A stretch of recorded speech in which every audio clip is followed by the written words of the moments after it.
Hello everyone, welcome back to drawing classroom. তো আজকে কিন্তু নিয়ে এসেছি একটা বিউটিফুল ফ্লাওয়ার প্যাটার্ন। তো এই প্যাটার্নটাকে কিন্তু আজকে আমি এই কালার্সগুলো ইউজ করে সুন্দর করে ড্রয়িং করব। তো চলো আজকের ভিডিওটা শুরু করা যাক। ফার্স্টে দেখে নিই আমি এখানে আজকে কালার ইউজ করছি। দেখো, একটা ফার্স্টে ব্ল্যাক মার্কার নিয়েছি, একটা পার্পল কালার রয়েছে, গ্রিন কালারের দুটো শেড রয়েছে, একটা ডার্ক, একটা light green, pink colour, magenta colour আর একটা অরেঞ্জ কালার। তো চলো আজকে ড্রয়িংটা কিন্তু আমি এই কালারগুলো ইউজ করে শুরু করব। তো চলো আজকে ড্রয়িংটা শুরু করা যাক। ফার্স্টে ইউজ করব এই ব্ল্যাক মার্কারটা। এই ব্ল্যাক মার্কারটা ইউজ করে আমি কিন্তু এটাকে পুরো হাইলাইট করব।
কাজ কিন্তু শেষ। এখন কিন্তু আমি আস্তে আস্তে ফ্লাওয়ার গুলো কালার করা শুরু করব।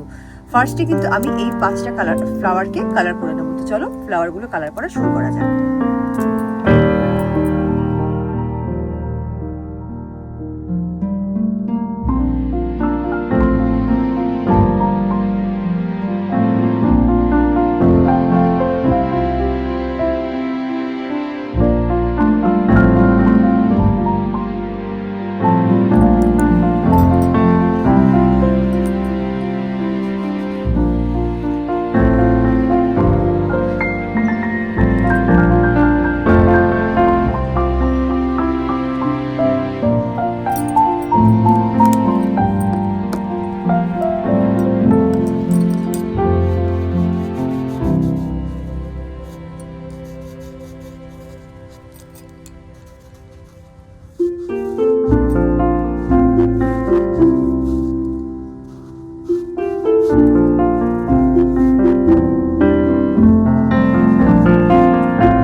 আজকের ড্রয়িং এবং কালারিং ভিডিওটা কিন্তু আজকে আমি এখানেই শেষ করব। তোমরা কিন্তু অবশ্যই কমেন্ট করে জানাবে যে ড্রয়িং ক্লাসরুমের ভিডিওগুলো তোমাদের কেমন লাগছে। তো আজকে কালারিংটা কিন্তু ভেরি বিউটিফুল হয়েছে, ফ্লাওয়ার্সগুলো খুব প্রাণবন্ত লাগছে। তো তোমরা কিন্তু অবশ্যই জানিও যে আমার চ্যানেলে তোমরা আর কি ধরনের ভিডিও দেখতে চাও। তো আমি তোমাদের পছন্দ মতন ড্রয়িং ভিডিও অবশ্যই আনার চেষ্টা করব। তো চলো আজকে ভিডিওটা এখানেই শেষ করছি। খুব শিগগিরই আরেকটা নতুন কালারিং ড্রয়িং ভিডিও নিয়ে তোমাদের সাথে দেখা হচ্ছে আমার এই ড্রয়িং ক্লাসরুমে। ততক্ষণ ভালো থেকো, সবাইকে ভালো রেখো, বাই।